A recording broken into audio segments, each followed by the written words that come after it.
오늘 설교 본문은 시편 8편입니다. 1절부터 9절입니다.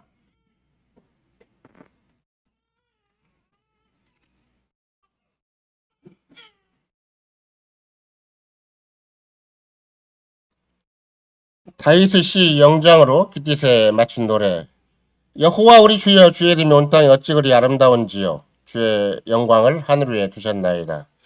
주의 대적을 인하여 어린아이와 젖먹이 입으로 말미암아 권능을 세우시며 이는 원수자 보수자를 잠잠케 하려 하심이니이다.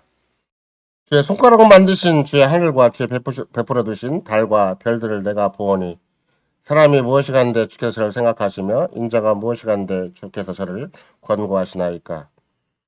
저를 하나님보다 좀 못하게 하시고 영화와 존귀로 관을 씌우셨나이다. 그로 하여금 주로의 손으로 만드신 것을 다스리게 하시고 만물을 그 발 아래 두셨으니 곧 모든 우양과 들짐승이며 공중의 새와 바다의 어족과 해로에 다니는 것이니이다. 여호와 우리 주여, 주의 이름이 온 땅에 어찌 그리 아름다운지요. 글쎄, 사랑하는 성도 여러분, 우리는 시편 8편 안에 포함된 여러 가지 아름다운 언어들을 지금 눈에 담고 있습니다. 특별히 우리가 숨이 쌍관체 또는 이걸 인벨로프 타입이라고 그래가지고 우리가 편지를 쓸 때 머리말 인사말 쓰고 마무리 또 인사말 쓰잖아요. 이렇게 봉함 형태다 이런 말 써요. 그래서 시작할 때와 끝에 말이 같으면 이거 숨이 쌍관체다, 쌍관 형식이다. 아니 숨이 쌍관이라는 말은 머리와 꼬리에다가 둘 다 관을 씌우는 거예요. 머리와 꼬리를 훨씬 더 높이 부각시킨다라는 차원에서 숨이 쌍관이다라는 말을 쓰는 것이고, 인벨프 타입이라는 것은 편지 양식에 따라서 인사말과 마지막 끝맺음을 똑같이 한다는 것이죠.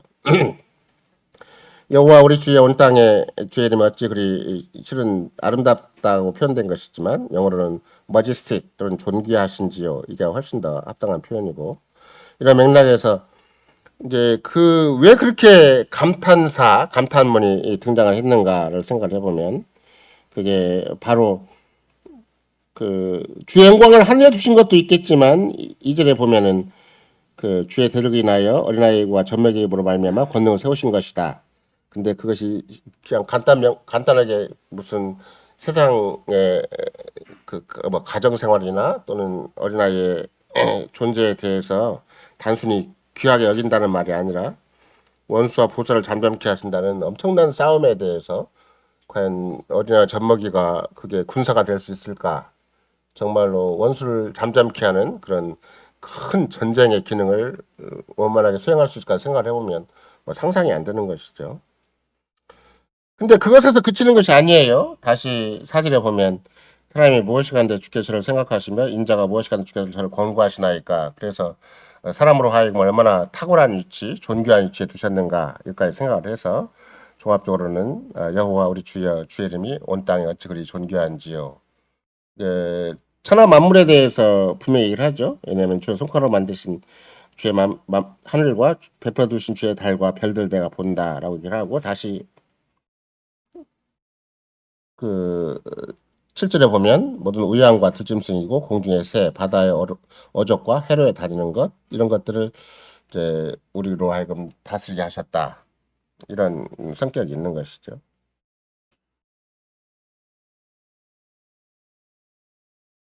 온 땅에 가득한 주의 영광을 선언하고, 그래서 하늘의 달과 별을 얘기하고, 또 그 다음에 땅은 오히려 만약 10편 8편의 저자인 다윗을 생각해 본다 할지라도 땅은 의인들이 차지한다기보다는 악인들이 오히려 하나님의 백성인 의인을 핍박하는 그런 역사적 현실인데, 그렇죠. 감히 주의 이름이 존귀하다, 아름답다 이렇게 표현하기가 어려운 환경이죠. 지구촌의 환경 자체가 주의 이름이 존귀하다, 아름답다, 영광스럽다 이런 표현을 하기가 참 어려운 환경이에요. 시편 8편뿐만이 아니라 지금 이 시대도 그렇잖아요. 그래서 이 시편 읽는 오고는 만대 교회 참된 신자들로 하여금 어떤 호기심과 기대, 뭔가 여기에 신비한 은혜의 내용이 있다는 것을 충분히 마음에 기대하고 살피게 하시는 것이죠. 그래서 오늘도 전체 제목은 노래하는 아이가 다스리는 아이다라는 큰 주제로 어린아이가 왕이 되시는 예수님, 또 궁극적으로 우리 모두에 대해서 제사장 왕 선자로 우리 삶을 요구하신다. 그런 맥락에서 우리가 어떻게 왕 선자 제사장의 삶을 감당하는가 그럴 때는 우리가 다 주께서 친히 위임하신 권증의 삶을 사는 것이다. 이렇게 소제목을 삼아서 시편 8편이 전하는 복음을 듣고자 합니다.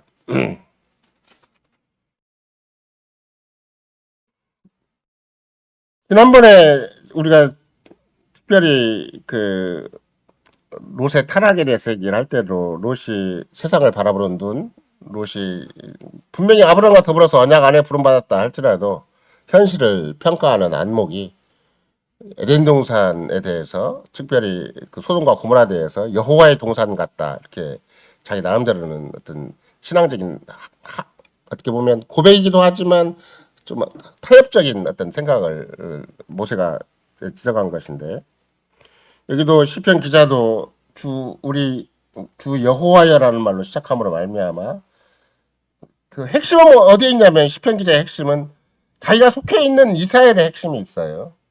내가 속해 있는 구약 교회의 핵심이 있는 것이지 모든 피조계를 향해서 또는 천하 만물을 향해서라기보다는 우주 만물을 향해서라기보다는 그런 걸 거론한 이유는 결국은 하나님께서 이스라엘을 부르신 이유가 어디에 있고 나를 이스라엘 가운데 세우신 목적이 어디에 있는가 이것에 초점이 맞춰져 있는 것이죠.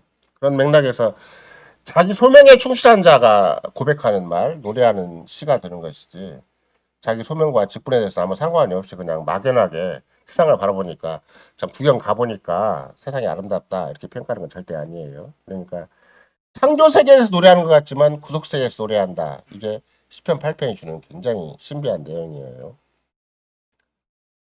분명히 확신은 하늘의 별을 거기 보면 그 써 있죠. 하늘에 주께서 베풀어 두신 주께서 손가락을 만드신 주에 하늘과 베풀어 두신 달과 별을 내가 본다. 이런 거 나도 아브라함도 똑같은 상황에 처했었잖아요. 창세기 15장만 하더라도 아브라함이 도무지 눈앞에 보이는 현실은 하나님의 언약 큰 민족을 이루고 이름을 창대케 한다는 언약의 현실 아무것도 안 보이는데 주께서는 창세기 15장에서 아브라함을 부르셔서 하늘의 무별을 보라. 하늘과 달과 별을 보는 말과 똑같은 말이죠. 이게 언약적인 표현이에요.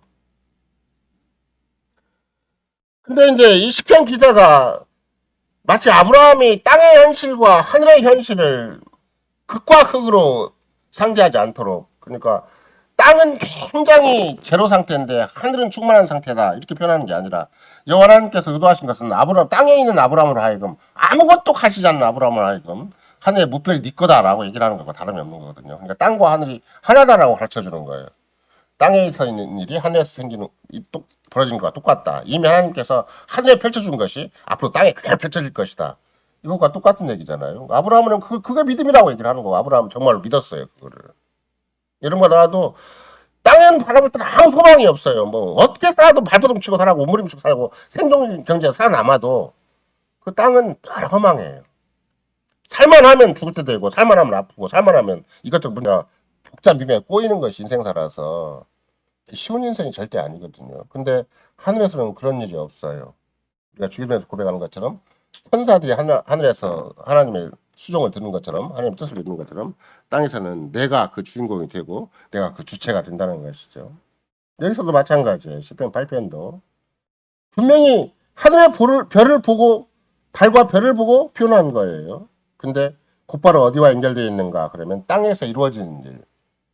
저 1절과 8절이 그 마지막 9절이 그거잖아요. 아까도 수미 쌍관법이라고 얘기를 할 때는 그게 주제예요. 그게 이 시의 주제는 1절과 9절이 주제가 돼요.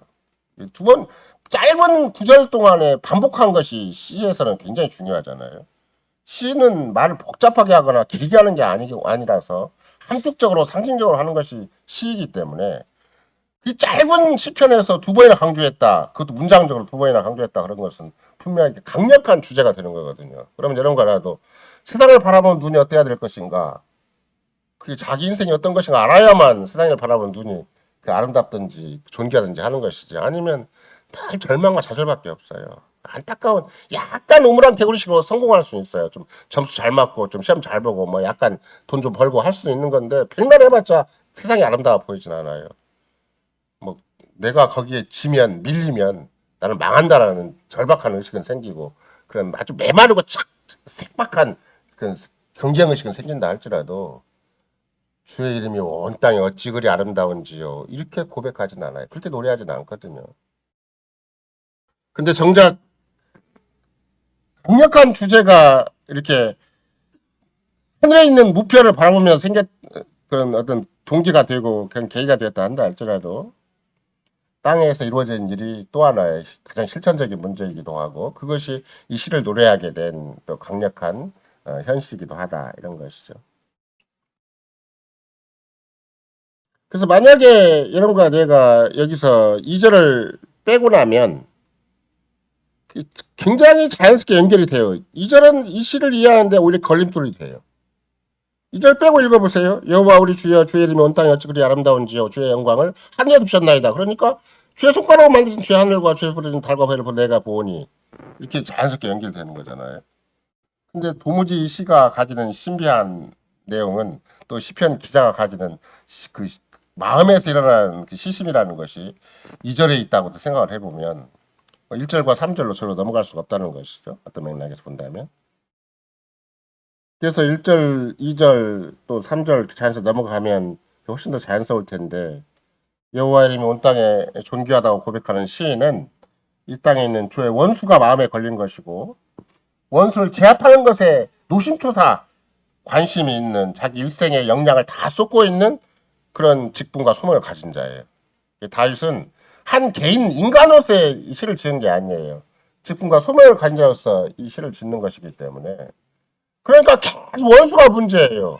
이런가 나도 죄가 문제고 정말 불의한 악인이 문제고 세상이 문제가 되어서 이 교회 제도 나오지 못하고 교회 나왔다 할지라도 마음이 콩밭에 있고 세상에 있고 막 마음이 세상을 두려워하는 마음이 있는 거거든요. 근데 그러니까 다윗 같은 이 시편 기자도 자기가 직분과 소명을 받은 자로서 생각을 해보면 원수가 잠잠해지는 게 가장 결정적인 문제인데 이렇게 안 되는 것인가. 제가 이전에 한번 지금도 그 목사님의 표현이 잊혀지질 않는데 목사님끼리 와서 열심히 우리가 지금 오래 모임을 갖듯이 막 와서 얘기를 해요. 근데 진짜 막 속에 있는 얘기를 한번 하더라고요. 뭐라고 하는가. 주님이 한번 딱 건져주면 끝나는데 안 건져주시다.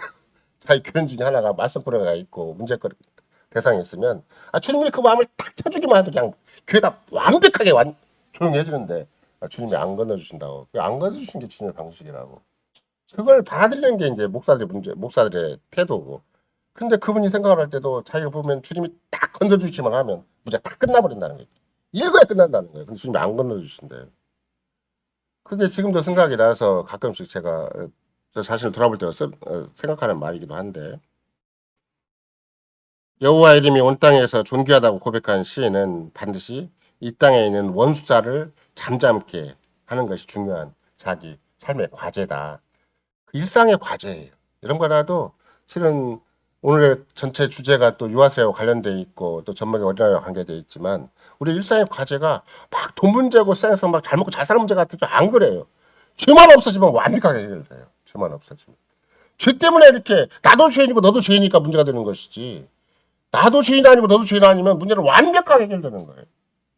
뭘 두려워하거나 뭘 쩔쩔매거나 막 허덕일 필요가 없어요. 죄만 해결되면 주님과 관계가 완전히 회복되는 것이기 때문에 우리는 얼마든지 이 세상을 담대하게 살 수가 있는 것이지. 죄만 오면 오장육부같이 틀어지기 시작을 하는 것이고 마음이 허덕이기 시작을 하는 것이고 생각도 좌충우돌하기 시작을 하는 것이고 인생사도 전체가 결핍과 허덕이 전전긍긍하다 끝나는 것이 죄뭉친 때문에 그러는 것이지. 그러니까 여기서 실은 다윗이 시종일관 고백하는 바는 무엇인가. 또 적어도 시편 8편에서 마음에 이 죄가 문제다라는 거죠. 어떻게 보면 원수가 잠잠게 되는 것이지만 그 죄가 다양하게 원수의 형태로 죄가 다양하게 세상의 형태로 우리에게 등장을 하기 때문에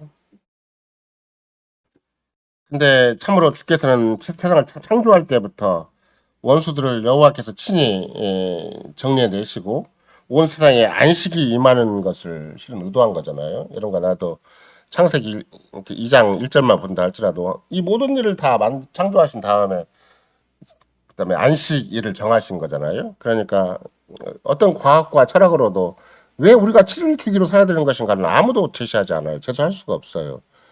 차라리 일반 자연 생태계에 따른 어떤 자연의 논리에 따른 거 삶을 산다면 어촌이나 농촌이나 도시를 빼놓고라도 다 초순, 하순, 중순 아니면 보름 이렇게 또 해가 저무는 금음 이런 식으로 살아야 되는 것이지 일주일씩 왜 살아야 되는 것인가는 자연 생리에도 없고 역사 논리에도 없어요. 어떤 철학 세계에도 없어요.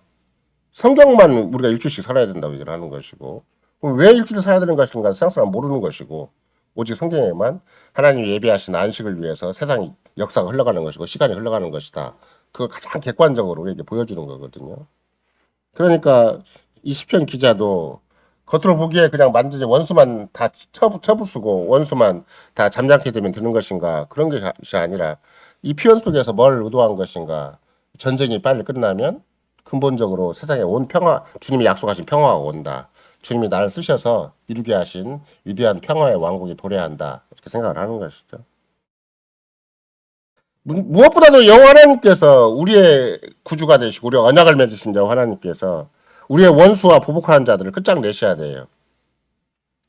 근데 그 일을 시편 기자는 하늘의 무별을 바라보고 고백하는 바가 무엇인가?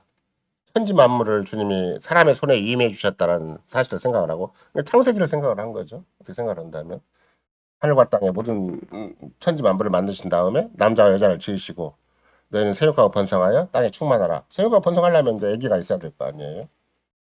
근데 생육하고 번성하라고만 끝내는 게 아니라 땅을 지배하고 정복하라 이렇게 얘기를 했기 때문에 지배하고 정복하는 일을 주께서 어떻게 이루시는가? 생육하고 번성하는 일을 통해서 이루시는 거죠.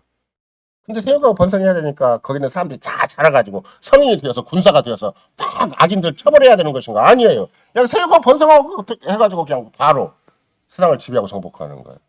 이게 창세기가 그대로 가르치는 거예요. 우리는 생육하고 번성한 다음에 막 힘을 갖춰서 군사를 키워서 막 악인들 처벌하고 막 불의의 세력을 처벌해야 되는 거 안 그래요. 20편 기자에 의한다면 생육하고 번성해서 아이가 낳는데 그 아기가 원수와 보수를 잠잠케 한다는 거예요. 하나님 뜻에 의해서 태어난 가정, 적어도 하나님 뜻에 태어난 아기가 있다면 그 가정을 통해서, 그 아이를 통해서, 그러니까 아이가 다 자라기도 전에, 아이가 다 힘을 얻어서 막 세상에서 내놓으라는 영웅이 되기 전이라도 얼마 이제 세상은 충분히 지배하고 정복할 수 있다. 이렇게 가르치는 거예요. 우리는 그냥 워낙 우리가 살던 삶의 방식을 거기다 다 도입해버리니까 애기 갖고는 안 돼. 소년 갖고도 안 되고, 적어도 군대 들어갈 정도 나이여가지고 청년들을 집합하고, 막 그래야만 된다고 생각을 하겠지만 안 그래요. 나중에 여러분들이 어제도 그런 얘기를 했지만 지금은 짧은 지도서가 나와 있지만 지금 계속 교정보고 있는 것 중에 하나가 바마 목사님의 혼인 사양 예식서 해설인데 거기도 보더라도 바마 목사님 그렇게 얘기를 해요. 처음 아담 때도 무슨 사랑하기 때문에 여자를 결혼한 건 아니라는 거예요. 우리는 막 사랑해야만 결혼한 줄 알아요. 안 그래요. 내가 주님 앞에서 성실하게 주님 주의 뜻과 영광을 위해서 내 인생을 딱 세우면 주님이 적합한 여자를 붙여주시는 것이고 그 사랑은 계속 살아가는 동안에 주님이 계속 힘을 주셔야 사랑이 생기는 것이지 자기 내재적인 것만 가지면 한계에 부딪혀버려요. 때가 되면 언제 결혼 생각을 했느냐 언제 우리가 거머부리가 파뿌리 되고 싸우지 말고 살자고 그랬지 부부싸움하고 작정하고 싸운 건 아니잖아요. 근데 살다 보면 싸워요. 왜 싸우는가? 자기 한계에 부딪히니까. 한계가 있고 역량도 한계가 있고 인격적 역량이 한계가 있어요. 그러니까 참다 못해갖고 내가 더 이상 못해먹겠다 그러고 이혼도 하고 별짓 다 하는 거잖아요. 그러니까 원래 하나님께 창조하신 원래 인간관계 또는 무엇보다 부부관계는 바오 목사님의 설명에 의한다면 시종일관 주님과 관계가 문제인 것이지 절대 자기들끼리 얼굴 보고 서로 너 사랑하냐 안 하냐 이거 문제 따질 문제가 절대 아니에요. 처음부터 그랬어요. 처음부터. 그게 깨지면 부부간에 싸울 수밖에 없고 서로 평생 살아도 그게 그거고 서로 재미없는 관계 한계가 지어진 그런 현실 가운데서 우물쭈물 할 수밖에 없다는 것이죠. 똑같은 거예요. 천지 만물을 다 지배하고 정복하는 일은 뭘로 가는 걸까? 보통 우리는 힘의 철학에 의해서 세뇌가 되는 사람들이기 때문에 힘의 논리에 의해서 너무나 생존 경제에 사람께서 몸부림친 사람들이기 때문에 사람에게 힘만 실력만 사람에게 돈만 있으면 뭐가 되는 줄 알아요. 안 그래요. 주께서는 주께 의지한 자를 통해서만 주께 충성한 자를 통해서만 주 안에 있는 자를 통해서만 세상 만사를 가르며 나가시고 지배하고 정복의 세계를 만들어 가신다. 이게 신비예요. 그래서 다윗은 그걸 잘 창세기를 잘 이해를 했기 때문에 젖먹이 어린아이의 권능을 세우셨다라고 얼마든지 찬송할 수가 있는 거예요. 그냥 자기가 직분과 소명을 받은 왕의 왕정 제도 하에서 자기가 어떤 직분과 소명을 가진 자이기 때문에 또 자기는 다 자잘한 성인이고 충분히 군대를 이끌 만한 힘이 있고 장수이기 때문에 이런 말을 하는 게 아니에요. 자기에게 분명히 하나님이 임해 주신 큰 특권이 있고 정말 그런 직분이 있는데 그럼에도 불구하고 주께서 이 직분을 이루시는 방식, 주께서 모든 원수를 섬멸하고 그들을 제압하는 방식이 무엇인가? 이 젖먹이와 어린아이를 통해서 하신다. 물론 예수님께서 예루살렘에 입성할 때도 하필이면 이 성경을 인용을 하세요. 우리가 금방 아까 성경 말씀을 그 마태복음을 읽었잖아요. 특별히 18장과 21장을 읽었는데 21장에도 그렇죠. 특별히 예수님이 성전을 정결케 하시고 병든 사람을 고쳐주셔요. 그때 하필이면 별로 연결성이 없는 성경 구절인데 주님이 그 사건이 생겨요. 그게 뭐냐면 막 아이들이 놀이를 해요. 근데 그냥 놀이를 하는 게 아니라 그냥 게임을 하는 게 아니라 호산나 놀이를 해요. 호산나 놀이. 호산나고 막 아이들 뭘 알겠어요. 막 이렇게 자기들끼리 무슨 지휘자가 있는 것도 아니고 누가 앞에서 인도하는 자가 있는 것도 아니고 자기들끼리 막 호산나 놀이를 하는 거예요. 호산나 놀이를. 근데 그걸 찬송으로 주께서 인정해 주시고 거기에 대해서 지금 굉장히 심각한 일이 정말로 이스라엘 사회의 전 역사적인 일이 또 더군다나 사회적인 공예나 바리새파 서기관들이 생각을 할 때는 이 사회에 가장 충천한 일이 지금 예수님이 딱 걸려가지고 지금 마음에 걸려서 그 예수님의 한 걸음 한 걸음 그 동작 하나하나가 지금 이 사회 전체에 끼치는 영향이 얼마나 심대한 것인가 그걸 예의주시하는 판국에 아이들이 막 호산놀이를 하는 것을 주님이 가만 놔주세요. 빨리 좀 이 위대한 일에 우리를 동참시켜서 우리와 더불어 이 민족의 대단을 거론하고 이 교회 총회가 열린 것처럼 총회를 좀 이루어서 좀 뭔가를 가름해야 될 판인데 아니 총회 속에 막 아이들이 와서 호산 놀이하고 있으면 되겠어요? 우리나라 지금 지난주 총회 지난주 총회 때 거기에 막 애들이 와서 놀고 있으면 되겠냐고. 똑같아요. 그 당시 바리새파 서기관들이나 사회의 공회원들이 예수님을 눈앞에 두고 막 지금 예루살렘 향해서 딱 예수님 한 걸음 한 걸음 옮겨갖고 도대체 예수님 뭔 일을 하시는 것인가. 엄청나게 우리가 충격적인 말도 하시고 막 독사의 자식이라고 욕도 하시고 그런 양반이 지금 저렇게 한 걸음 한 걸음 가는데 그러면 어떻든지 우리와 더불어서 좀 상의도 하고 우리와 더불어서 좀 이 민족의 장래도 거론을 하고 이 교회 미래도 좀 얘기를 해야 되지 않겠는가. 이 교회 중개사도 얘기를 해야 되지 않겠는가. 그래서 그러고 있는 파인데 호산나 놀이하는 아들을 막 옆에서 막 떨고 다니는 것이죠. 그래서 대제사장과 서기관들이 거기에 하필이면 대제사장이 동참을 했잖아요 지금. 서기관들은 당연히 수행원들이고 거기에 일심 동체를 이루고 있는 자들이니까 그런 마음 품어요. 예수님이 그걸 또 예수님이 거느린 것처럼 또 예수님이 무슨 합창단을 거느린 건 아니지만 그 말도 안 되는 호산나 놀이하는 그 아이들을 거느리고 있는 것처럼 보이니까 분한 마음을 품고 예수님한테 저희 하는 말을 왜 가만히 듣고 있습니까? 예수님한테 함부로 말은 못하고 그리고 예수님을 책망하고 자기들끼리 예수님께 직접 건의하지도 못해요. 자기들끼리 막 주고받는 말을 예수님이 들으신 거예요.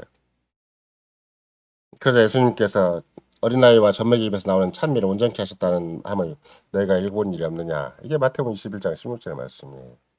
시편 8편은 그대로 인용을 하세요. 그 대신 원수와 보좌를 잠잠케 한다는 것이 아니라 찬미를 온전케 하셨다라는 말을 바꾸시죠. 이게 개혁교회의 큰 모토예요. 그래서 개혁교회는 무슨 문제만 생기면 10편 8편으로 돌아가요. 우리가 막 머리를 짜매고 막 실력을 모으고 돈을 모아서 문제를 해결한다고 생각하지 않아요. 10편 8편 막 돌아가 버려요. 그리고 빨리 감사의 마음을 추스리는 것이고 빨리 신앙 고백을 추스리는 것이지 복잡하고 어려운 문제 있으니까 막 어떻게 해야 되지 막 그러고 막 허둥대는 게 절대 아니에요. 10편 8편 딱 돌아가요. 그리고 오히려 10편 8편 노래하면서 감사와 찬송의 마음을 딱 자기 스스로 주님 앞에 근데 맡기는 형태가 되는 것이 개혁교회이기 때문에 개혁교회가 막 복잡한 것 같아도 10편 8편만 잘 이해를 해도 개혁교회가 돼요. 시종일관 10편 8편만 읽고 있어도 개혁교회가 된다고 생각할 정도로. 그 말은 뭐예요? 젖먹이 어린아이를 잘 생각해보면 언약의 자녀만 잘 생각을 해봐도 충분히 개혁교회는 된다. 그렇게 생각하셔야 돼요. 막 우리가 다 공부 열심히 해가지고 막 부자 직분자가 되고 막 이렇게 그것도 있겠지만 더 중요한 건 언약교육만 잘 돼도 개혁교회는 되는 거예요. 자녀만 잘 키워도 돼요. 자녀만. 아기를 품에 안고만 있어도 돼요. 어린아이들을 막 어린애가 또 자라갖고 막 해를 기른 다음에 다 외우고 막 공부 다 하고 답을 다 써내고 이게 중요한 문제가 아니에요. 젖먹이 어린아이의 상태만 있어도 돼요. 언약 안에 태어나기만 하면 돼요.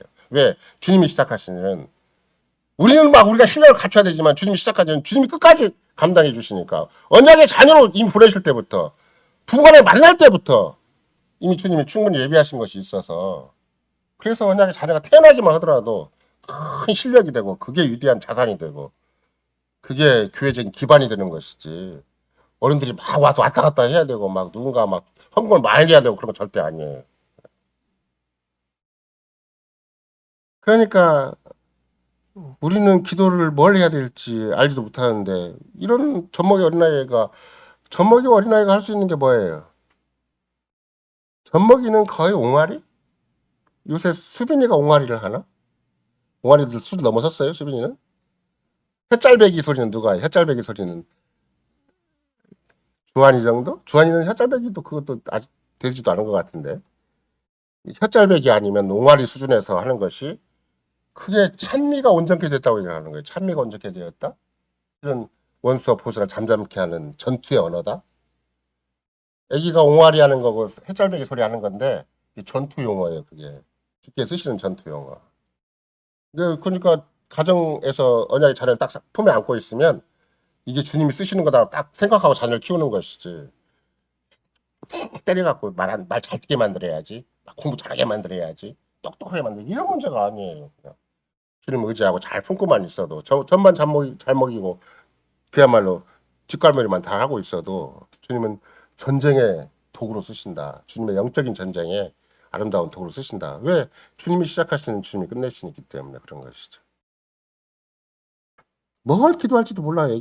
어른도 뭘 기도할지 모르는데 우리도 막 헤매고 한국의 풍토에 잘못 젖어가지고 막 뭔가 막 외쳐야 되는 것이고 막 기도의 폼을 갖춰야 되는 것처럼 생각을 하겠지만 어른도 헤매고 방황하는데 기도를 뭘 할지 몰라서 근데 아기는 하물며 뭐 애기가 옹알이 하는데 기도가 그 기도가 되겠어요. 무슨 애기가 햇짤배기 소리 하는데 그 기도가 되겠어요. 물론 주한이는 기도하는 폼을 취하긴 해요. 뭐 기도하자 그러면 폼은 취하긴 하는데 그 마음이 거기에 맞겠어요?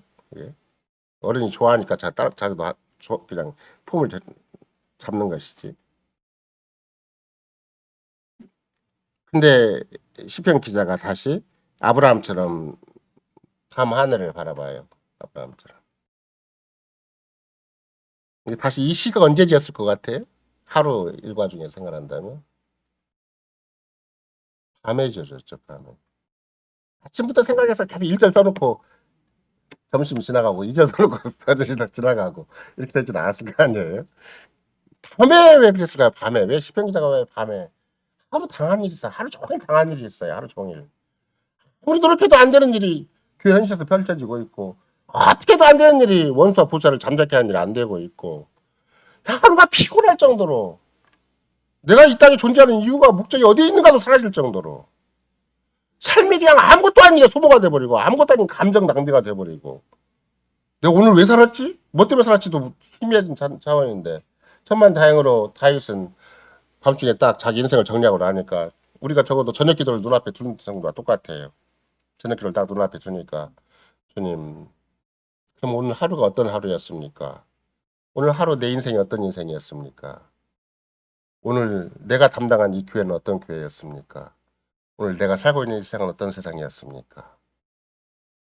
이거잖아, 이거. 하루 저녁에 딱 주님 앞에서 제가 여러분과 내가 밥 먹는 거 하나 속에서도 우리가 계획 기도를 배워야 되는 이유가 거기에 창조론, 구독론, 종말론, 기독론 뿐 아니라 성신론 온갖 종말론까지 다 포함되어 있다고 그랬잖아요. 기도 한마디, 밥 한 끼 한마디 먹는데 모든 신학적인 이론이 거기 다 포함되어 있어요.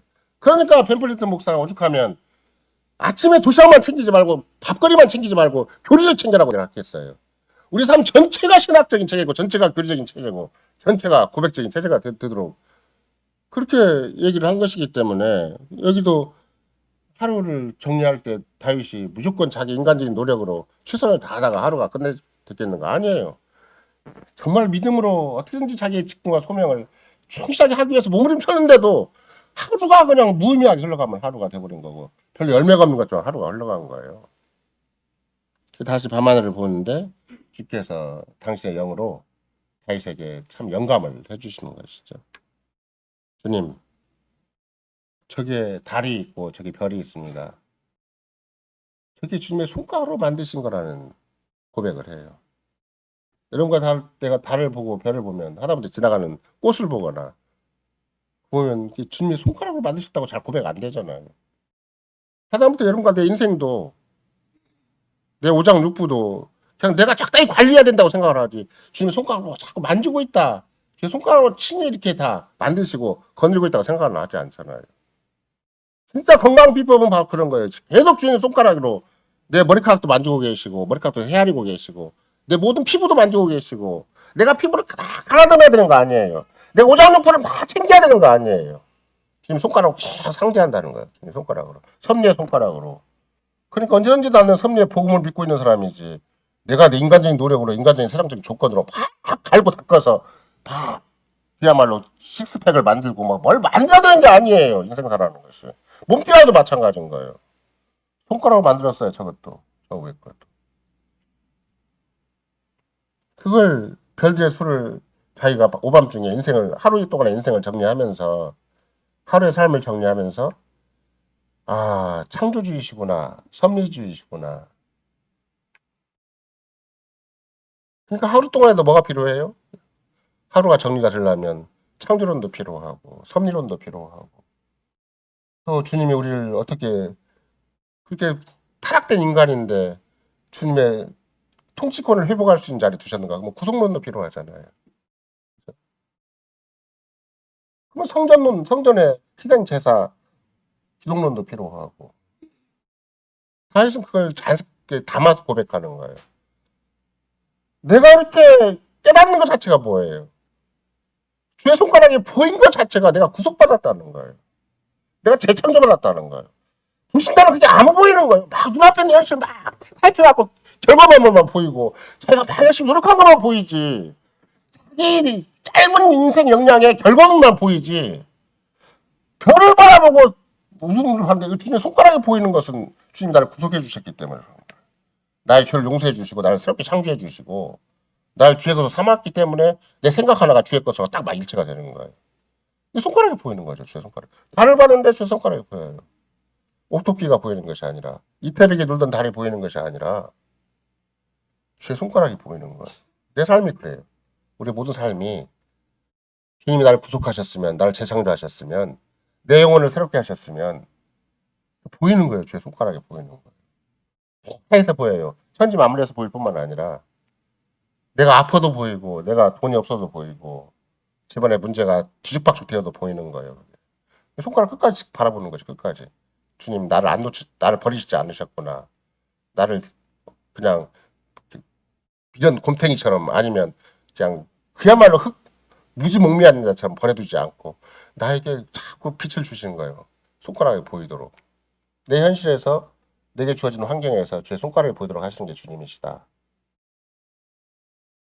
그렇게 생각되니까 본인이 어떻게 고백을 해요? 주님, 그냥 내가 저절로 된 것이 아니라 주님이 나를 또 찾아와 주셨군요. 근데 그다음 우리말로는 별로 그렇게 안 돼 있지만 예를 들면은 사람이 무엇이간데 거기에 우리말 표현 그렇게 돼 있잖아요.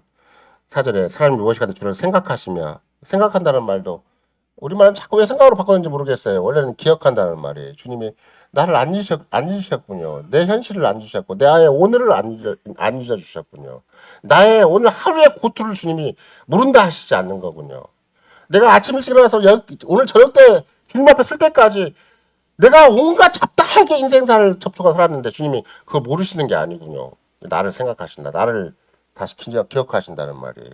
그 다음에 쓰는 말이 뭐냐면 같은 표현인데 인자가 무엇이간데 내가 사람의 아들이고 죄인의 아들인데 인자가 뭔 저를 권고하시나이까. 그 권고라는 말은 우리말 이제 번역은 다양하게 할 수가 있는 거죠. 원래 히브리어는 나를 방문하신다는 거예요.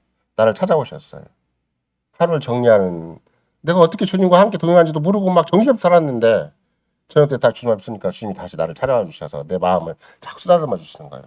내 머리를 다시 맑게 해주시고 내 생각과 마음 온 영혼의 기능을 주님 앞에 딱 모으게 해주시고 딱 모으게 해주시니까 창조가 보이고 섭리가 보이고 손가락에 보이고 역사가 보이고 세상 만사가 다 주님의 장중 아래 있는 것이 보이고 나에게 맡기신 직분과 소명이 얼마만큼 위대한 것인가가 보이는 거예요.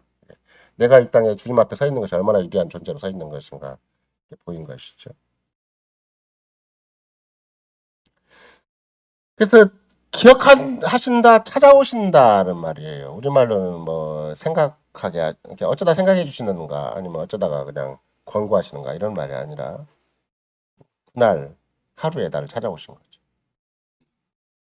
그리고 나로 하여금 하루를 지낼 동안에 네 생각이 어떻게 왔다 갔다 했는가, 네가 얼마나 허덕였는가, 네가 얼마나 마음에 안타까운가, 참 마음에 슬픔을 지녔는가 이것도 다 알아주시고 드디어 시편 8편으로 정리하게 해주신 거죠. 시편 8편으로.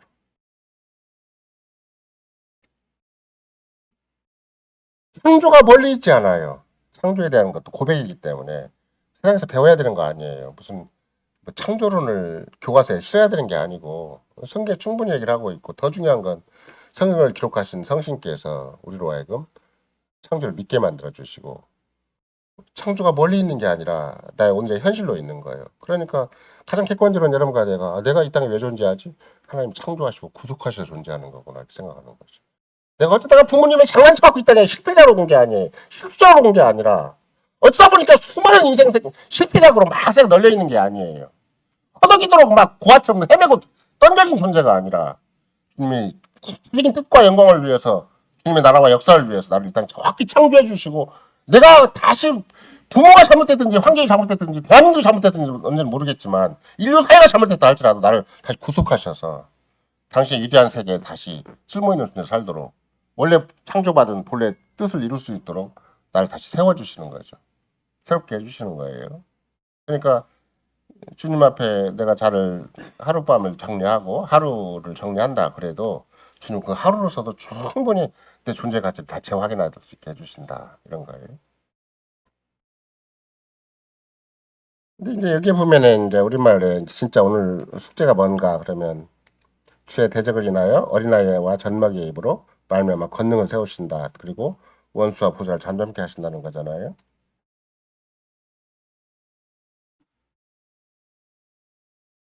이사야 11장에 보면 여러분도 어떤 우리가 잘 아는 성경 말씀이 이사야 11장 6절부터 9절인데 그때 이리가 어린 양과 함께 거하며 표범이 어린 염소와 함께 누우며 송아지와 어린 사자와 살찐 짐승이 함께 있어 어린아이에게 끌리며 그러니까 사자도 있고 짐승도 있는데 어린아이한테 끌려요.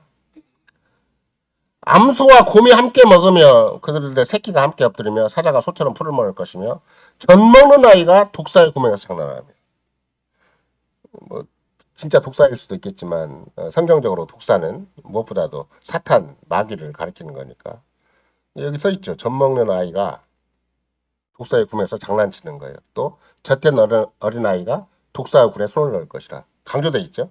앞에 있는 여러 가지 다양한 비유가 있지만 적극적으로 젖 먹는 아이가 독사의 굴에 장난하며 젖된 어린 아이가 독사의 굴에 손을 넣을 것이라. 뭐 큰 성인들도 뭐 광야에서 불배에 물려 다 죽은 사람도 육신반 대군이 됐는데 주님이 약속하신 때가 되면 주님의 은혜의 왕국에서 어떤 일이 생기는가 그랬더니 젖먹는 아이로서 충분히 얼마든지 독사를 제어할 수가 있다. 그렇죠? 독사에 독이 물어도 효과가 없어요. 왜? 주님이 그렇게 해주시는 거죠. 주님. 독사를 만드신 분, 어린아이를 만드신 똑같은 주님이 독사를 단호하게 무기력화시키는 거예요. 그러니까 오늘날 뭐 사탄이 무섭다, 뭐 마귀가 무섭다, 그런 소용이 없어요. 왜? 언약의 자녀만 있으면 문제 해결되는데 언약의 자녀가 없으니까 온 교회가 사탄적으로 결정을 내린 거죠. 통총회가 문제 모였는데 그거는 계획이라고 표방을 하고 이웃교를 속이고 있고 고시는 더 악해요. 왜 이웃교를 속여요? 자기들 세계가 노잔대회도 막 참석한다 해놓고 계획교는 노잔대회가 분명히 그게 마귀적인 걸 충분히 알고 있는데 자기는 속이고 적당하게 우리는 지금 잘 살고 있고 여러분과 같이 형제 자매 관계를 유지하고 싶다. 뭐 계획교까지 붙잡고 이제 그야말로 우리식으로 얘기한다면 물귀신 작전을 쓰는 게 고신이라서 위험천만해요. 결국은 나의 거룩한 산 모든 곳에서 해됨도 없고 상함도 없을 것이니 이는 물이 바다를 둔 같이 여호와를 아는 지식이 세상에 충만할 것임이라. 여기는 다 어린 양, 어린아이만 나오는 건 아니죠? 어린 양, 어린 염소, 송아지, 어린 사자, 곰의 새끼 이런 거 다 나와요. 소처럼 풀을 먹는다. 종합적으로 어린아이가 가진 특징이 뭐예요?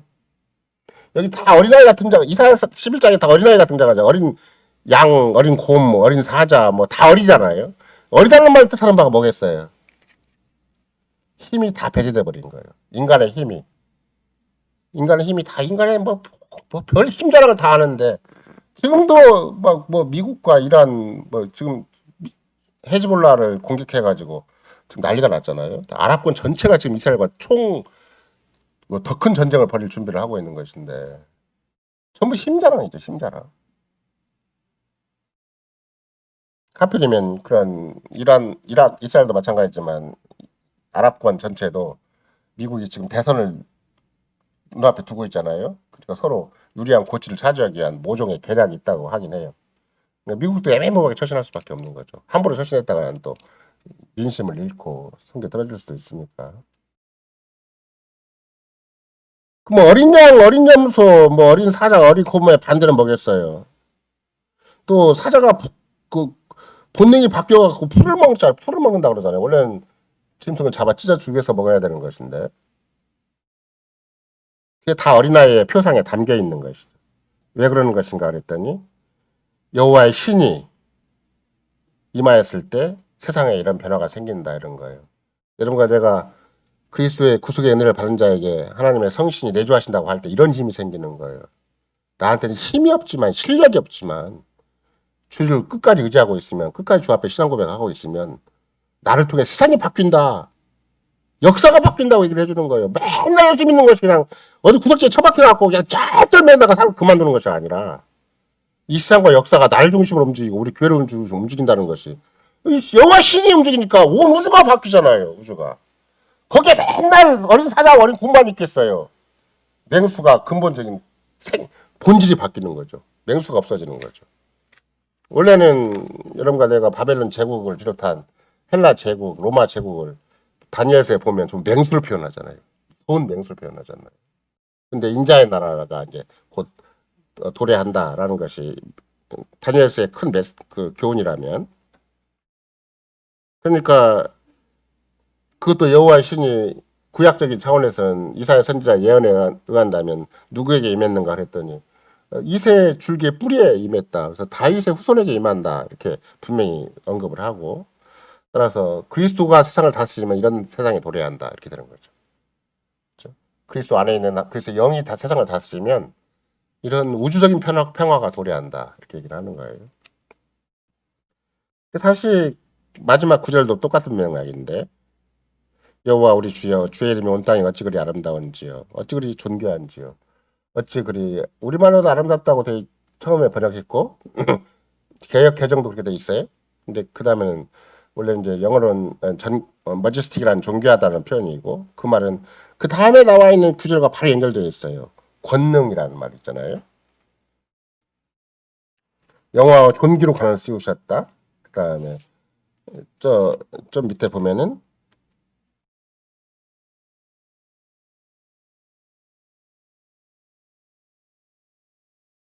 다스리게 하신다. 주의 손을 만든 걸 다스리게 하신다. 이런 표현인데. 그러니까 주의 이름이 온 땅에 이렇게 뭐 세상 만사가 다 이렇게 겉으로 보기에 평화로운 세계가 되는 것이 또 중요하겠지만 실제적인 차원에서는 주님의 권능의 손길이 강력하게 임하는 것을 다윗이 보는 거예요. 근데 그것이 막 세상의 힘에 의한 뭐 군사력을 의지하는 것이 아니라 자기가 직분에 충실하고 각자 주어진 자리에서 하다못해 그 이스라엘 백성들은 그냥 언약의 자녀를 잘 키우기만 하더라도 언약의 자녀를 품에 안고만 있어도 주께서는 충분히 권능으로 세상을 다 다스리시기 때문에 주께서 권능으로 다스리는 세상을 보니까 주의 이름 온 땅에 예외 없이 천하에 주의 권세가 주의 큰 권능이 주의 존귀하심이 가득합니다라고 고백하는 거예요.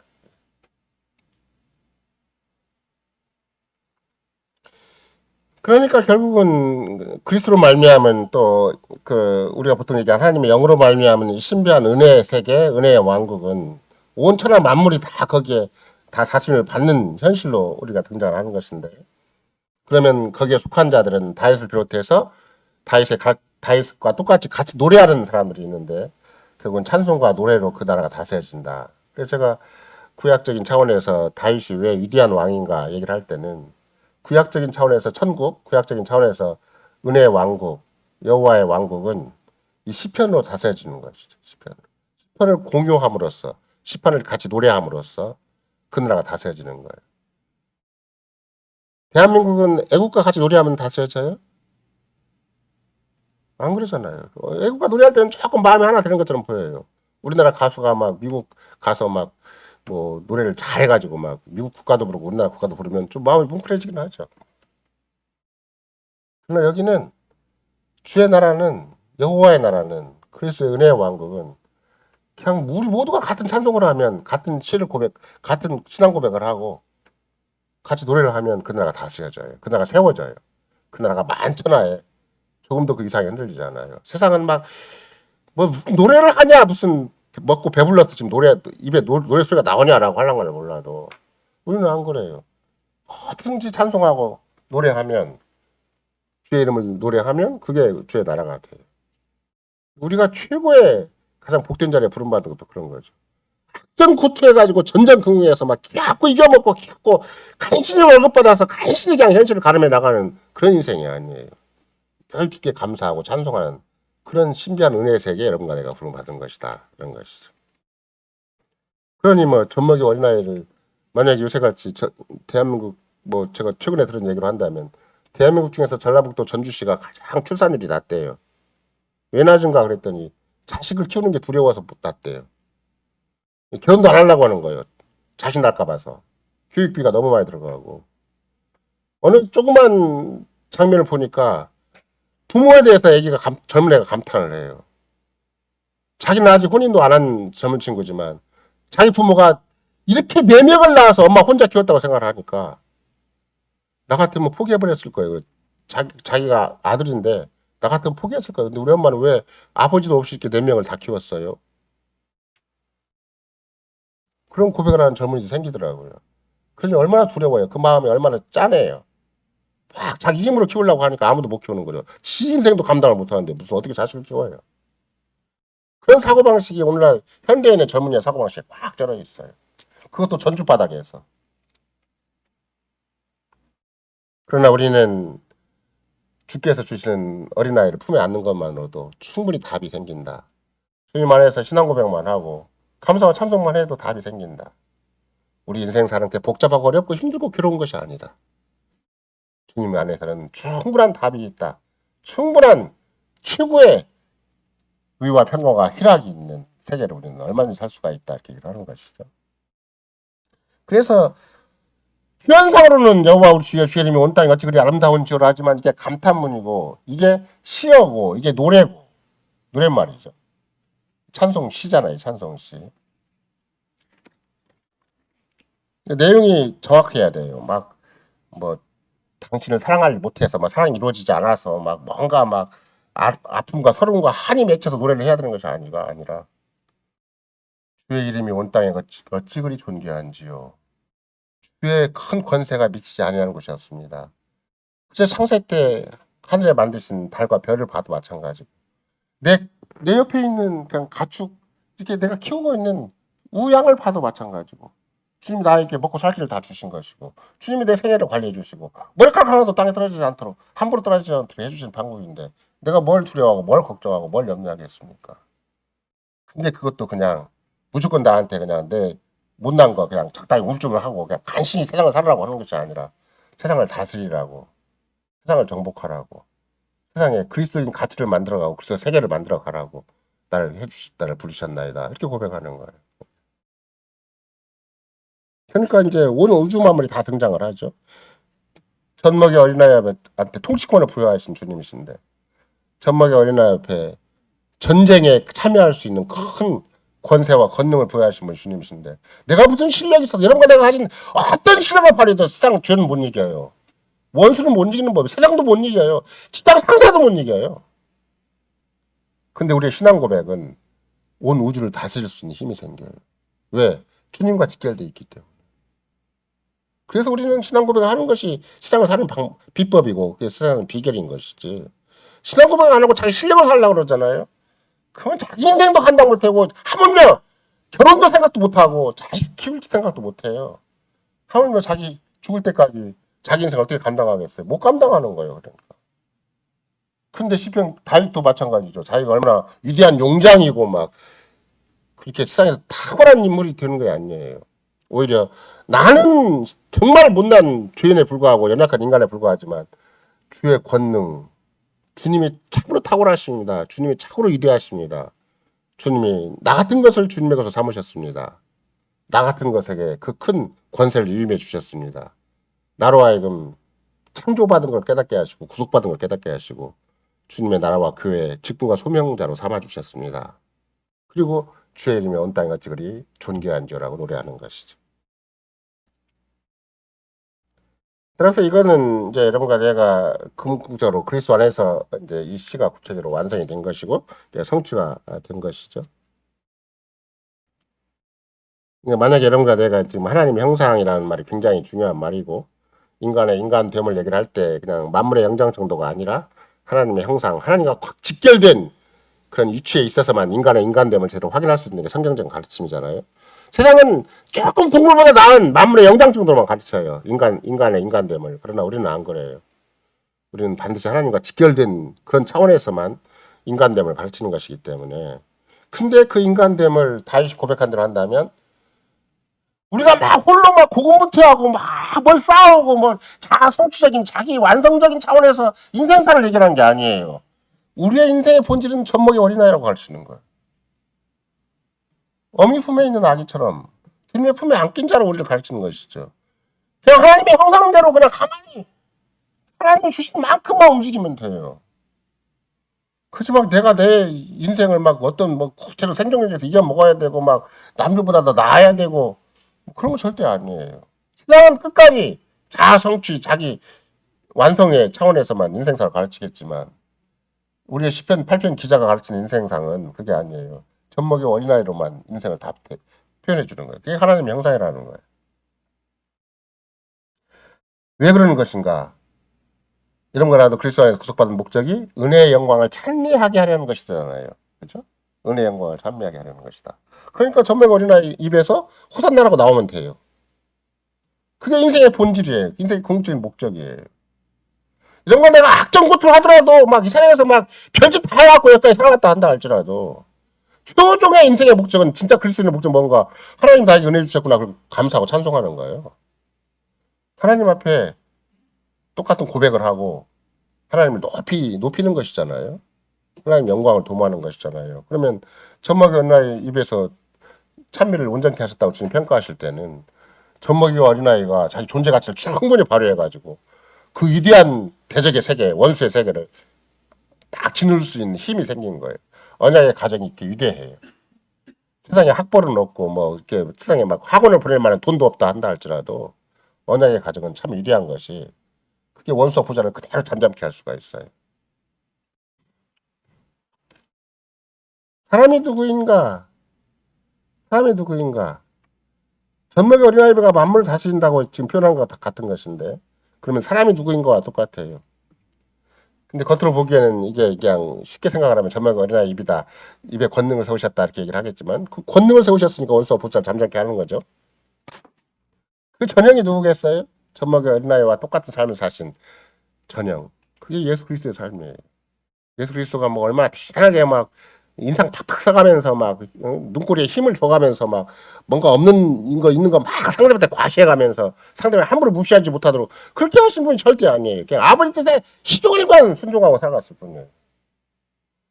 마지막 십자가에 죽는 순간까지라도 할만하시거든 이 잔을 내게서 걷어가시길 원하지만 그러나 그냥 아버지 뜻대로 하십시오. 사는 거 죽는 거 다 아버지에게 달려 있습니다. 그게 예수님의 일평생의 삶이에요. 예수님. 가장 완전한 사람이 예수님께서 걸어가신 길이 뭔가? 시편 8편의 길이에요. 우리도 그러면 우리가 걸어야 될 가장 완벽한 길은 무엇인가? 시편 8편의 삶이죠. 그리스도와 연합해서 그리스도 끊고 믿고 의지함으로 말미암아 시편 8편을 평생 외우고 그냥 죽을 때도 시편 8편 외우고 죽는 거예요. 그냥. 뭐 대단한 인생사를 남겨놓고 죽는 거 아니에요. 그래서 결국은 다윗은 이 시편을 특별히 하필이면 밤에 지었을 것이다. 그런 걸 더 확인할 수가 있다면 우리 인생사를 생각을 할지라도 다윗의 눈은 겉으로 보기에는 하늘에 고정된 것처럼 보이지만 그런 자기 백성에 고정되어 있다. 자기 교회에게 고정되어 있어요. 우리가 아무리 정말 구약의 이스라엘만 본다 할지라도 또 다윗 왕가만 본다 할지라도 얼마나 좌충우돌하고 얼마나 그냥 부패와 그 온갖 문제가 그냥 뒤죽박죽 돼가지고 저렇게 해갖고 무슨 역사가 흘러갈까 저렇게 해가지고 무슨 하나님 나라가 되고 교회가 될까 싶다 할지라도 실은 다윗은 아무리 눈앞에 보이는 현실이 이스라엘 백성 전체가 배교의 역사로 점철됐다 한다 할지라도 그렇게만 본 거 아니에요.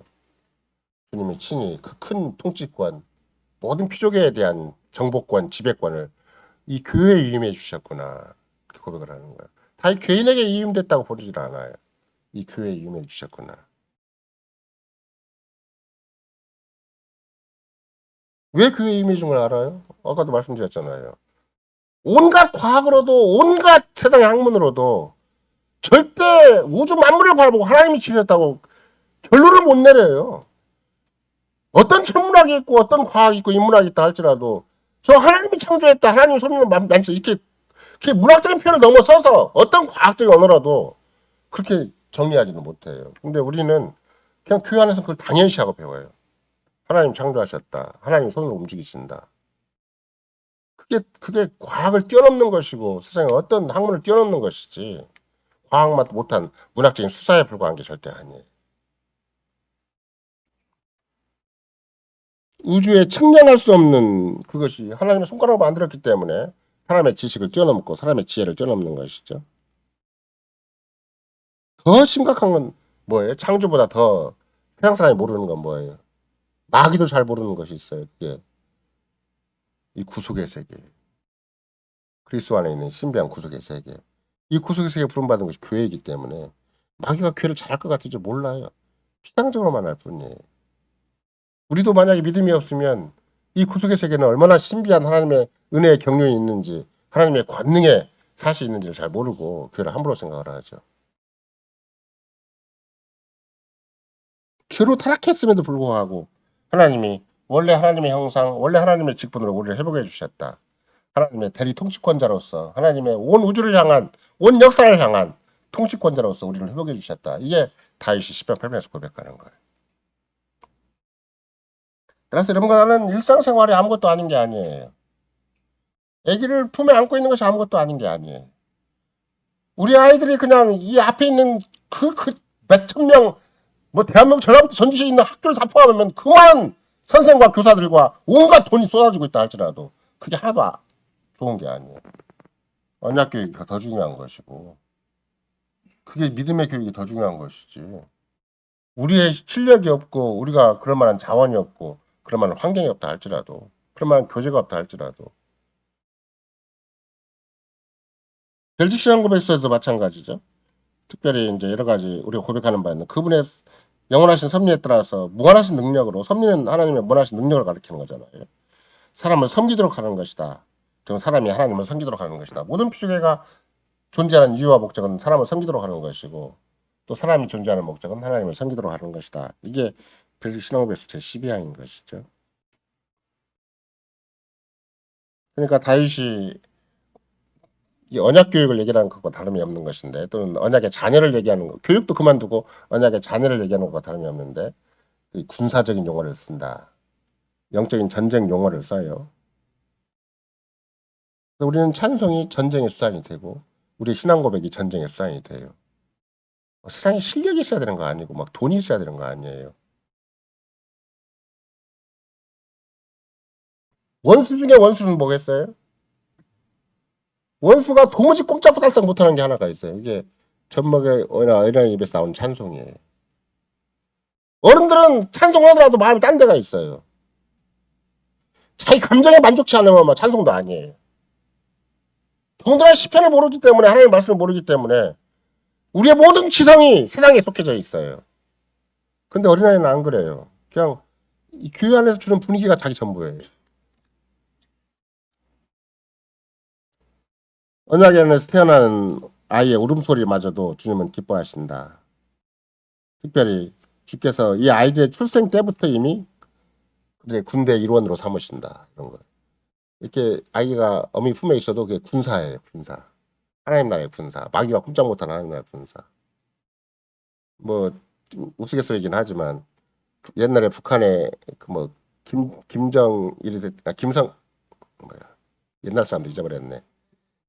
김정은이 되고 뭐 그 이전에 누구죠? 김정일이 되고 그 이전에 또 누구야? 김일성이 됐든지 간에 대한민국을 침범을 못한대요. 왜 함부로 침범 못하는 거 그랬더니 낮에는 군인이었는데 밤에는 군인이 아니었대요. 그랬더니 그게 누군가 했더니 방위들이에요. 분명히 낮에는 군인이었는데 밤에는 없어져 버리는 거예요. 그런 우스갯소리가 있듯이 마귀도 이 아이가 어떻게 될지를 할지는 전혀 몰라요. 뭐 어떤 일을 예상해서 마귀는 다 계산을 하겠지만 그러나 주님은 이 아이의 출생 자체를 주님이 의도하신 것이고 이런 전마가 어린아이의 권능을 세우시고 그 입술에 그 찬미를 온전케 하셨기 때문에 어떤 마귀도 감히 이 교회를 틈타지 못한다. 우리가 우리 힘을 의지하면 마귀는 틈탈 여지가 많아요. 우리의 실력을 의지하고 우리 돈을 의지하면 마귀는 틈탈 여지가 많지만 우리는 언약을 의지하고 있으면 하나님의 약속을 끝까지 의지하고 있고 주님을 끝까지 의지하고 있으면 절대 마귀가 틈타지 못하는 것이다. 별도의 방법이 있는 게 아니에요. 그런 맥락에서 이제 굉장히 다윗은 이거를 자기 혼자 그냥 감사합니다 하고 끝낸 건 아니잖아요. 이걸 노래로 만들어서 자기 백성에 보급을 하는 거예요. 자기 백성도 똑같이 자기와 똑같은 감성, 똑같은 지성, 똑같은 주님 앞에서 신앙 고백을 딱 쓰게 만드는 거. 같이 노래를 하게 만드는 것이죠. 엄청난 도전을 하는 것인데 세상에서 감히 파괴할 수 없는 큰 요새를 만드는 거죠. 교회가 뭐 숫자가 많아서 요새가 되는 거 아니에요. 언약에 신실하게만 하면 요새가 되는 거고. 어떤 원수도 감히 공격할 수 없는 원수와 보좌를 충분히 잠잠케 할 수 있는 큰 힘이 교회에 있는 것이지 언약의 자손에게 있는 것이고 언약 안에 있는 것이지 세상적인 방법론에 있는 것이 절대 아니다. 이런 맥락에서 우리는 끊임없이 뭐 세상적인 교육 방식이 있고 세상적인 뭐 여러 가지 교육의 목표가 있고 교육의 원리가 있어요. 근데 그러면 아까처럼 청년들이 결혼하기가 싫을 정도로 그냥 뭐 엄청난 부담감만 있을 거 아니에요. 근데 이면 우리의 언약의 자녀는 주님이 주셨다고 생각을 하면 주님이 시종일관 주님이 함께 해주신다고 믿게 되는 것이고 주님은 당신의 뜻이 있고 당신의 약속이 있고 당신의 영광이 있어서 우리를 인도하신다고 믿는 것이지 내가 내 자식을 잘 키운다고 저는 생각하지 않아요. 이런 맥락에서 결국은 이 말을 똑같이 마태복음 18장에서는 주님이 뭐라고 인용을 하는 것인가 그게 더 심각한 문제인데 이와 같이 수사 중에 하나도 이뤄지는 것은 하늘에 계신 너희 아버지 뜻이 아니니라. 그래서 하나님의 모든 뜻과 뭐와 연결시키는 것인가 소자가 함부로 실족하는 것 그죠? 어린아이가 함부로 실족하는 것이라고 생각할 수 있는 것인데 그럼 어린아이가 왜 실족하겠어요? 가장 있는 그대로 소자를 어린아이라고 쓴다고 해도 왜 실족하냐고 부모가 세속화되면 실족하는 거예요. 부모가 언약 교육을 안 시키면 실족하는 것이고 자기 혼자 떨어지는 것이죠. 오죽하면 주님이 굉장히 강하게 얘기하시잖아요. 손을 잘라버리라, 발을 잘라버리라, 눈을 뽑아버려라. 왜 그래요? 언약 세계 자체가 주님의 뜻이고 주님의 경륜이고 주님이 원수와 보좌를 잠잠케 하는 유일무이한 기관이고 근데 그 언약 교육을 언약의 자녀를 언약 가정을 무너뜨리는 것은 그건 교회를 망하게 만드는 것이고 하나님의 경륜을 무효화시키는 것이고 마치 이스라엘 백성들이 부추파 마늘 고기 때문에 출애굽을 무효화시키는 것처럼 하나님의 창조와 구속을 송두리째 무효화시키는 것이기 때문에 그 소자를 실족하는 것이 그만큼 무서운 문제다 이런 거죠. 이런 거 내가 실족해 한다는 말을 지난번에 설명을 했지만 스칸달리조라는 헬라어인데 스칸달리조를 스칸달 그 생각하면 뭐와 똑같아요? 스캔들. 오늘 사람들이 막 뭐 남녀간에 뭐 이상한 짓 하면 스캔들이라고 그러잖아요. 근데 개혁교회는 스캔들이 뭔가 믿음대로 안 사는 거예요. 말로 믿는다고 해놓고 안 믿어요. 창조주도 안 믿고 섬주도 안 믿어요. 구속주도 저도 안 믿는 거예요. 성화주도 안 믿는 거예요. 교회 다닌다고 해놓고 자기 마음대로 살아가고 세상적인 방식으로 살아가요. 세상이 크게 보이고 막 세상이 인정해주면 더 자부심을 가지지. 주님이 나에게 함께 하신다. 이렇게 시편을 나에게 주셨다. 우리 교회에 시편을 주셨다. 이걸 별로 크게 생각하지 않아요. 하늘에 계신 아버지께서는 소자가 하나라도 땅에 그 세상에 멸망당하는 걸 원치 않으시기 때문에 권징이라는 수단을 주신 거예요.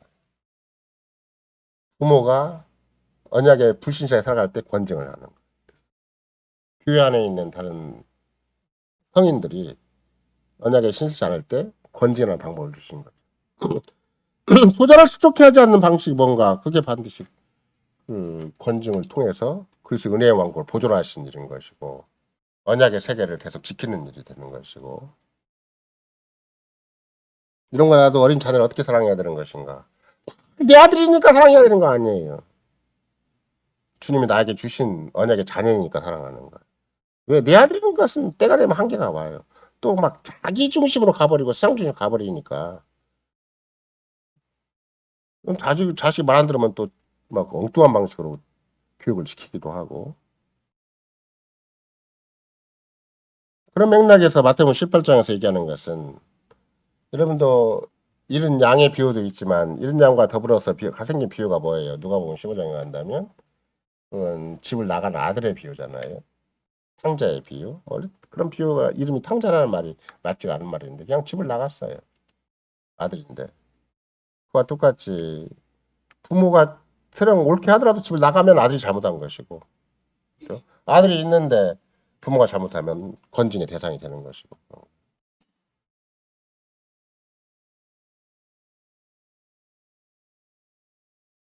우리 모두가 제사장이고 왕이고 선지자이기 때문에 우리가 모두가 그리스도인이기 때문에 또 우리가 하나님 나라 건설을 위해서 그리스도 은혜의 왕국 건설을 위해서 부름받은 자들이기 때문에 그래서는 이 특별한 소유된 자로서의 우리의 삶의 정체성 그렇죠? 교회는 어떤 곳인가 그러면 제사장 나라 거룩한 백성 주님의 특별한 소유가 되어야 되는 거잖아요. 그 구약적인 출애굽의 아름다운 이유와 목적이 그대로 신약의 교회에 적용되는 만큼 베드로 사도에 의한다면 2장 9절에 전서에 너희는 택하신 족속의 왕같은 제장들이요 거룩한 나라요 그의 소유된 백성이다. 이게 아시아 일곱 교회와 똑같이 극소수의 아주 초대교회 교인들이라고 그랬잖아요. 오늘날같이 막 거대 교단이 생겨가지고 이렇게 배교를 하고 엉뚱한 결정을 하고 막 쌍 따라가는지 마귀 따라가는지도 모를 정도의 그런 교단적 입장이 아니고 지극히 그냥 믿음 때문에 고향에서 쫓겨나고 믿음 때문에 현실에 대해서 늘 허덕이고 믿음 때문에 그냥 날마다 힘들게 살아야 되는 그 12지파 새로 생긴 12지파를 향해서 주님이 베드로를 통해서 말씀하신 게 뭔가 너희는 택하신 족속의 왕같은 제장들이요 거룩한 나라의 그의 소유된 백성이다. 우리가 지금까지 요한계시록 앞부분을 설교해 왔다면 아시아 일곱 교회가 그 1차적인 대상이 되는 것이죠.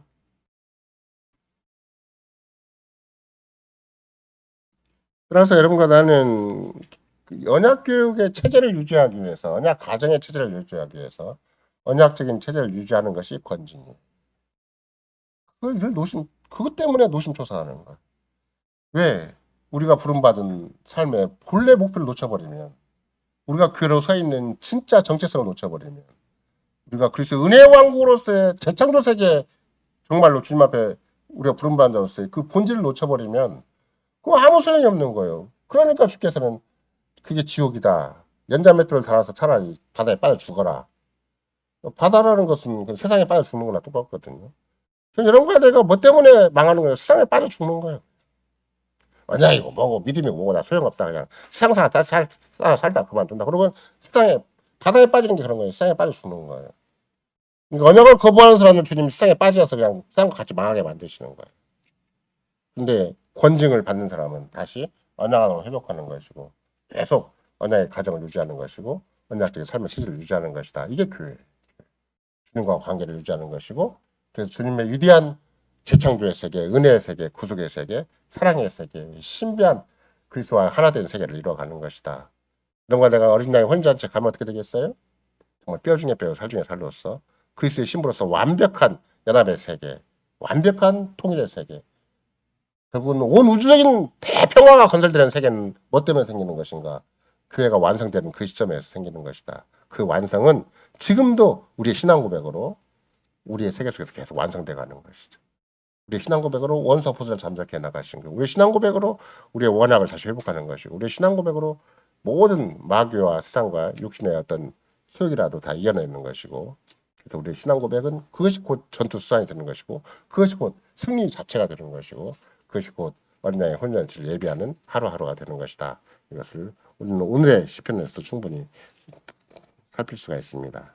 아멘.